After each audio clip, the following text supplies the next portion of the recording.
Hello and welcome to episode 3 of Drinkglish. That's right, I have changed the name. I think it's a little bit more inclusive and less scary than Drunklish. I don't want to scare people off and think that we're all getting drunk, but this is called Drinkglish, episode 3, and it's dedicated to books and my favorite books and lots of books. It's like a very book-heavy episode because there's a lot on my mind about books. I got lots of books behind me. Let's start off with our drink of choice, though. Today I've just opened a Badger Blandford Fly Golden Ale, sweet and spicy with hints of toffee and ginger notes. And it's very good. Very good. It does have a nice little ginger taste to it, subtle hints of ginger. So I'm inspired by this. My books, I'm a bibliophile, bibliomaniac, whatever you want to call it. My books are scattered over 4 countries. I'm not showing off. I'm not boasting or anything. It's just kind of unfortunate that, you move around a lot, sometimes by choice, sometimes not. I've got books in the US, the UK, Austria, and Ukraine. And this is actually my sister's and her boyfriend's husband. Sister, they got married 2.5 years ago. I should know this by now. These are their books, and I'm very envious. All my life I've kind of longed to have my own library, my own bookshelves, all my books in one place, but I don't know if that will ever happen, so I'm feeling a little bit sentimental, a little bit kind of, whatever. I want to talk about books a little bit because I'm kind of surrounded by all these books right now, inspired by them. I kind of think my dream these days is to have a secondhand bookshop where I live upstairs, but anyway, these days I'm so busy with writing and doing all this stuff, I don't have that much time to read anyway, and it kind of fills me with a bit of, doom and gloom. I wish I had more time to read.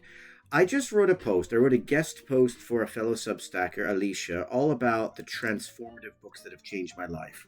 Surrounding me here, right there, and here, are tons of books. I'm going to throw some books at you. Not literally, of course.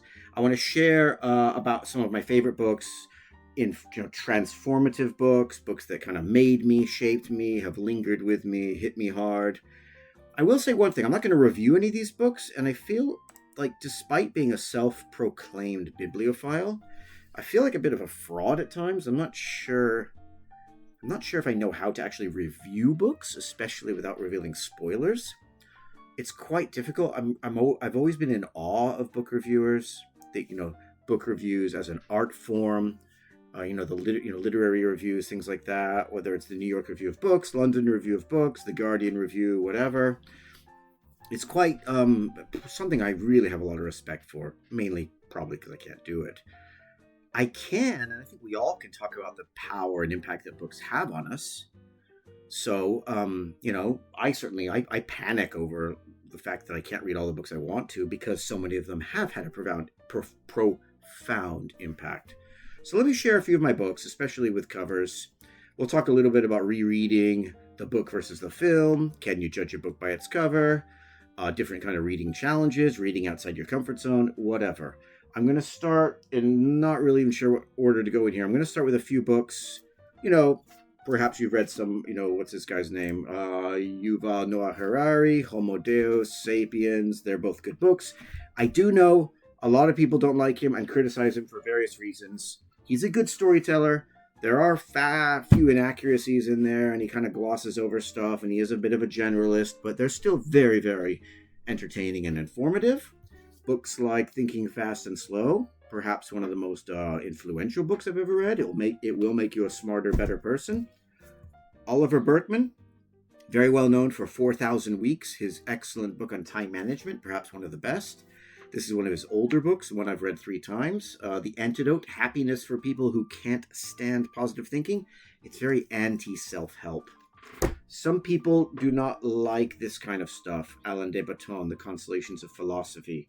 They call it like pop culture-y, or it's like philosophy light, as in L-I-T-E, light. I like his approach. What he will do is he kind of simplifies a lot of philosophy, I know, but he will send you to the source. In other words, you can read this if you want to read Seneca, if you want to read Marcus Aurelius afterwards, Kierkegaard, Nietzsche, you can. So you can kind of get like a nice, gentle, accessible version of Socrates and Montaigne and all these guys. And nice, gentle introduction. If you like what you hear and read, then you can go get the original source. I'm going to now continue the theme of nonfiction theme. One of the most influential books that I've ever read. This is The Soccer War by Ryszard Kapuscinski, the Polish journalist. Very, very interesting. Also Imperium. Now this one is more about Latin America and Africa. Imperium is his journeys through the former Soviet Union. So he does a lot of Africa, West Africa. He has a book on Ethiopia. He's a Polish journalist, very intrepid, tales of daring do and all that stuff. The Great Game, one of the best history books I've ever read, all about Britain in Central Asia, the struggle for empire. It's a kind of like, it's nonfiction, but it reads like an adventure story. So many other good books. This is one of my favorite history books, The Age of Extremes, Eric Hobsbawm, one of my favorite historians. That's a great book, Fart Proudly. Benjamin Franklin, I think books like this.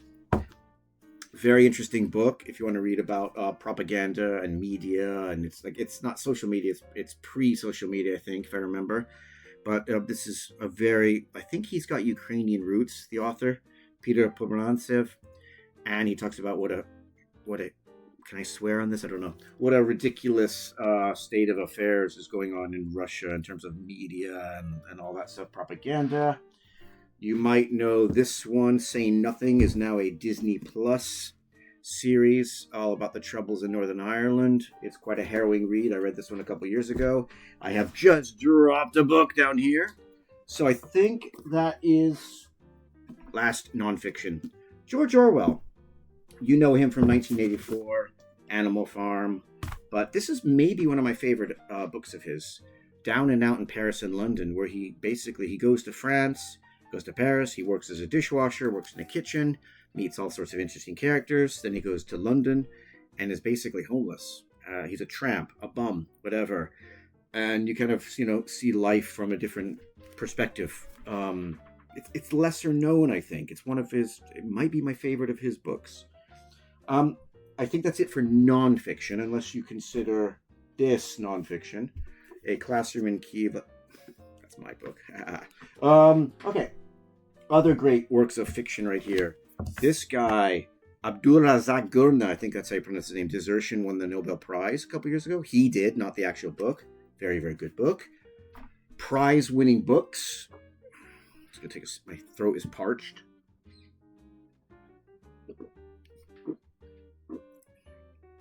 That's excellent. That is very, very, very good. There you go. One more time. Yeah. Sometimes the prize winners, people will often, the Booker Prize winners, the Man Booker Prize, the Pulitzer Prizes, the Nobel Prizes, can divide people. They can be a little bit hit or miss, love or hate, some of these. But this is a good one. I liked it. We're on to fiction. This is Ali and Nino by Kurban Said, a very, very nice book. Very lovely story between Nino, the Georgian woman, and Ali, an Azerbaijani man, something like that. What do we have now? Let's go into... I'm telling you, these books are everywhere. Okay, fictions. Jorge Luis Borges. One of my favorite books. It's one I've read probably like 3 or 4 times. Very just a... How do you describe? I don't know. It's not magical realism. It's very much literary fiction, but that's kind of a cop-out. Like, when we don't know how to describe it. It's very metaphysical, fantastical, all that stuff. In a similar-ish vein is one of my all-time favorite books, one of the most inspirational books, if on a winter's night a traveler. However, let me jump into the idea of rereading books. I think, who was it? I think it was Schopenhauer said, any great book deserves to be reread immediately. He said it more eloquently than that, but it doesn't have to be immediate. But there is a power, I think, in rereading books at different stages of your life. You read it with fresh eyes. It's a different book depending on when you read it. I've only read this one twice. The first time I read it was 2005. Loved it. One of the rare books written in the second person as well. Like it's a story written to you, the reader. And I've always said it, I want to write a book like this. There's no way I could, but I reread it 10 years ago, 2015, and it just wasn't the same. Just don't know, it didn't hit me in the same way. But I think I'm going to give it another chance and reread it for a third time because it was so good the first time, and maybe I just wasn't in the right frame of mind when I read it the second time. So there we go. Lovely book. Another influential book that I've read multiple times, The Unbearable Lightness of Being. Although I think I probably prefer The Book of Laughter and Forgetting from Milan Kundera. But again, it's a toss-up. A lovely book. It's one that some people don't like. Some people think, Kundera overrated, blah blah blah. But what can I say? I do like it. I read this, I think, about 30 years ago. Upton Sinclair, The Jungle, one of the most influential books in literary history because it led to all sorts of changes and reforms in the law in the United States. Because it's a book all about immigrants. I think especially, God, it's been 30 years since I read it, Lithuanian immigrants in Chicago. And it talks about like worker exploitation and, socialism a little bit. But basically it exploits the working conditions in Chicago's slaughterhouses. And it's the kind of book where you read it and you'll never eat meat again. It led to all sorts of changes in American law to reform food practice, safety, and all that stuff, so we would no longer have to worry about eating people's fingers in hot dogs. Very, very, very good book. Very, very, look at that. Come to me for more insightful analysis. A very, very good book. Midnight's Children, Salman Rushdie, may be the best piece of magical realism I've ever read. Speaking of magical realism, I know a lot of people love Gabriel Garcia Marquez, 100 Years of Solitude. I couldn't finish it. I don't know. I think it's a similar book to this because they're often mentioned in the same vein. I don't know if I can explain why, but I love this one. Couldn't get into 100 Years of Solitude and ended up giving up. Now, books that people read as a teenager that have an impact. Kurt Vonnegut, one of the quintessential writers or authors where teenagers will read him and then you kind of get to your 20s and never do again. That's not totally true. I have reread Slaughterhouse-Five a couple times. Cat's Cradle, fantastic book. Definitely, again, I think it might be cultural, I'm not sure, but certainly where I come from, amongst my friends, this was that kind of book you read as a teenager. It shapes you. Similarly, Brave New World, Aldous Huxley. This was a book I didn't care for so much. I only read it maybe 10 years ago, so maybe it's something you have to read at a certain time in your life. As a teenager, maybe at university, fine. In your 30s or 40s, I don't know. This one is perhaps the funniest book. One of the funniest books I've ever read. Absurdistan. It's just absolutely wild, like rip-roaringly, hilariously funny. So that is definitely a funny book. Speaking of funny books, I'm going to grab Lucky Jim by Kingsley Amis. Look at this lovely edition. Another of the funniest books I've ever read. And this is it's an academic book, so it's about teachers, professors at university. I think. I'm trying to remember if it's high school or university. I'm pretty sure it's university. It's very, very funny. And of course, Martin Amis, his son, was also one of my favorite writers as well. Here is A Clockwork Orange, Anthony Burgess. Now, I've read this book a couple times. I love the book. My favorite book of Anthony Burgess, then one of the books that really shaped me, was Earthly Powers. That's one I've read 3 times. That's the one that really got me through a rough spell when I was living in Nigeria. It just saved me. I was really going, I was kind of down, and things weren't going so well with my girlfriend at the time. Nigeria is a tough place to be. This is also, that's Earthly Powers. This is the kind of book, this is one of those, is the book better than the film types of conversations. I think, I can't decide. This is a bit of a, I'm evading the question. I love the film. I love the book. It's a toss-up for me. I can't really tell whether I like the book more than the film in this case. Some people have very strong opinions about it. The ending of the book or the film. I guess the film is different, but some people take issue with that. I don't know. I think it's a good adaptation. You be the judge. If we're thinking about books and films, Stanley Kubrick, especially. Another classic example is The Shining, Stephen King. Again, some people say the book, some say the film. There we go. Speaking of which, The Bonfire of the Vanities, Tom Wolfe, there is a film of this, and the film is wretchedly bad. It's horrible. Never ever watch the film, but the book is great. Talking about the 80s, the excesses, Wall Street, all that stuff. Wonderful, wonderful book. I would be remiss if I didn't mention some of my favorite examples from Eastern Europe. Sorry, that's a very lazy geographical distinction. But Andrei Kurkov, Penguin Lost. Now, this is the sequel to Death in the Penguin, which is one of my favorite books. This one's okay. It's not his best book. It's a sequel to it. Not a huge fan of it. Look, Penguin, there we go. I just don't have Death in the Penguin to show you right now, but there it is on the screen flashing up. So that is the sequel to that. Dead Souls, wonderful, wonderful book. A little bit controversial for any of my Ukrainian fans that might be watching is Master and Margarita by Mikhail Bulgakov. I've probably spoken to many Ukrainians about this book, and it's very divisive. Some Ukrainians say we should not be reading him anymore. Some say it's okay, it's fine. I'm mentioning it because it was an influential book in my upbringing. I read it about 25, 30 years ago, and it was one of my favorites. I haven't read it for a long time, but anyway. Another of my favorite books and authors, A Bend in the River, V.S. Naipaul, gets into themes of post-colonialism, identity, belonging, all that stuff. There's so many books. I'm going to fly through a bunch right now.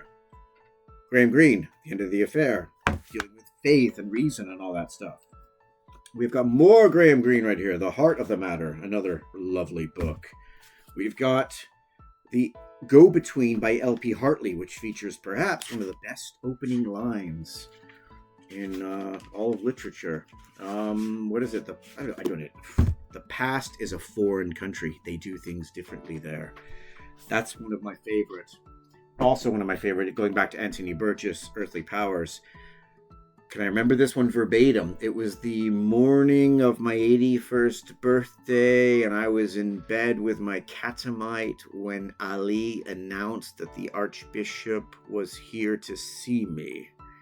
There's a lot to unpack in that opening line. That's really rich and juicy when you think about it. Yves Lenoir, Brideshead Revisited, Decline and Fall, great comic fiction, great, one of these great works of English literature, the English class system and Oxford and all that stuff. Another wonderful example of English literature of human bondage, Somerset Maugham, a very influential book when I was much younger.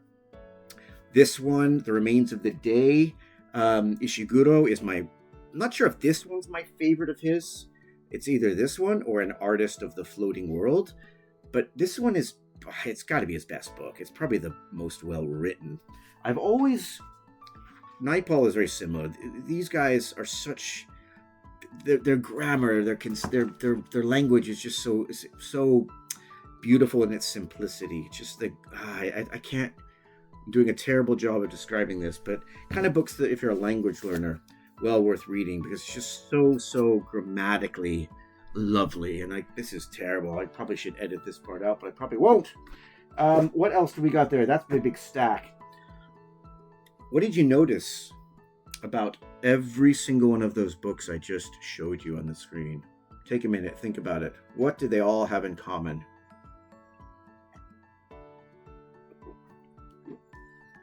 It's good beer. Did you guess? They are all written by men. All of them. And I did that kind of provocatively. So the post I wrote the other day for Substack about these transformative books, I realized I wasn't being provocative and I wasn't deliberately choosing cranky old white guys, mainly those who are dead. But I realized a lot of the books that did shape me when I was younger just happened to be written by men. And that's fine, nothing wrong with that.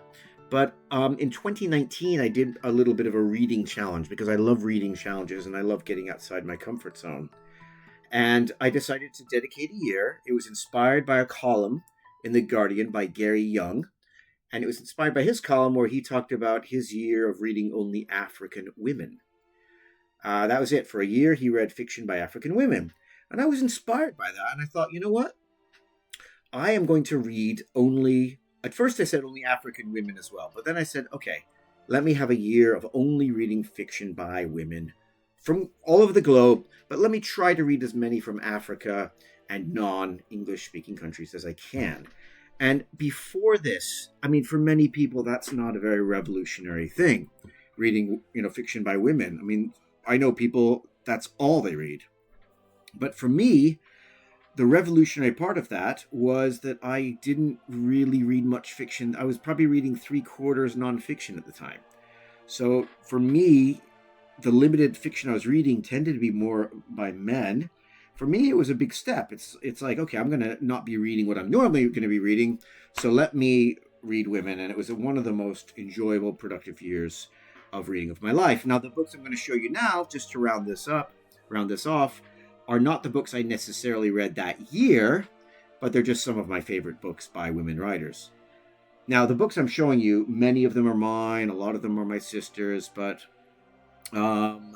these are the only books she has in her possession right now by women that I love. Now, this is one I discovered in 2019, and Sigrid Nunez, from this book, I think I've read now 4 of her books, and I'll be reading The Vulnerable soon. All the covers are lovely too, but this is a magical book, one of my favorites, really. I'm mixing up nonfiction and fiction here. Good piece of nonfiction. This is Anna Reid, an economist writer. She wrote this book originally back, I think, in the late 90s. It's one of the best books by a Western writer on Ukraine. I Capture the Castle by Dodie Smith. Beautiful book. One of my all-time favorites right here is Middlemarch. A lovely book. It's the kind of book where I'm trying to think if any other books come to mind. It's one where I probably lingered over more passages than any other book I've read. It's just the writing. Sometimes you just read it and reread it and think that is so poetic and beautiful. I'm trying to think of Sigrid Nunez is like that a lot too, but I can't think of any writers that come to mind where I do quite the same thing. The Trip to Echo Spring by Olivia Laing, on writers and drinking. This is all about basically Hemingway and F. Scott Fitzgerald, Tennessee Williams, John Berryman, John Cheever, and Raymond Carver and their alcoholism and how that fueled their writing. An inspirational book for sure. Similar to Alain de Botton and Oliver Burkeman in a way, some of these light philosophical books is Sarah Bakewell's How to Live. So she looks at Montaigne and, takes his writing and applies it to the modern world and gives you kind of like a good guidebook on how to live a more fulfilling life philosophically. This might be, The Warmth of Other Suns might be one of the best books to explain why America, the United States, is the way it is today. All about the Great Migration of African Americans, of Black Americans from the South up to cities in the North. And it explains so much about American society, racial divides, things like that. And just to finish off appropriately enough, I'm going to end up wrapping off with a load of crap. This is The Big Necessity: Adventures in the World of Human Waste. All about literally crap. And it's fascinating. It's prepare to embark upon an eye-opening tour through the world of human waste. It is literally crap. There you go. That is a quick rapid-fire selection of books that are in this vicinity at my sister's house that have meant a lot to me and have shaped me over the years. I don't have in my possession some of my all-time favorite books, namely The Sheltering Sky by Paul Bowles that I've read many times, one of the most transformative books of my life. I don't have a copy of Death and the Penguin or Earthly Powers, nor do I have A Confederacy of Dunces by John Kennedy Toole, which is one of the best books I've ever read, and is a book that I'm scared to reread because I'm worried the same thing would happen as if On a Winter's Night, A Traveler by Italo Calvino, where the second time rereading it, or the first time rereading it, is not as good as the first impression. Also missing from this list is The Alchemist by Paulo Coelho, which is one of my favorite books because I hated it so much. But that's something I've written about before, and if you're curious, I'll talk about it another time. But sometimes even the worst books in the world can be transformative and enjoyable. So there we go. That's it. And yes, what I would love to talk about with people is the books that have transformed your life, that have been impactful. And if you'd like to come on and talk to me about this on camera for an audience of millions around the world, ha ha ha, let me know, because I'd love to talk about this in more detail, especially books that I would recommend for language learners. Let me just actually, I almost forgot about this. As I mentioned at the top of the show, I am super duper busy. I don't have much time to read these days, much to my chagrin. But this is a book, A Little Life, quite thick, that definitely, I haven't read this yet. People say this is one of the most harrowing, difficult, heavy reads. And some people, I mean, a lot of people love this book. Some say, oh God, I hated it. But I think they hated it in a way. I think it's a hard read. I don't know much about it. I'm being vague, but not deliberately, because I just genuinely don't know what it's really about. Other than that, people say it's very difficult. So, anyway, that is one I would love to read. 700 pages plus. Time is limited these days. Thank you. I hope you're still with me. Any questions, comments, whatever, get in touch. And happy reading. And yeah, please let me know about your most inspirational, transformative reads.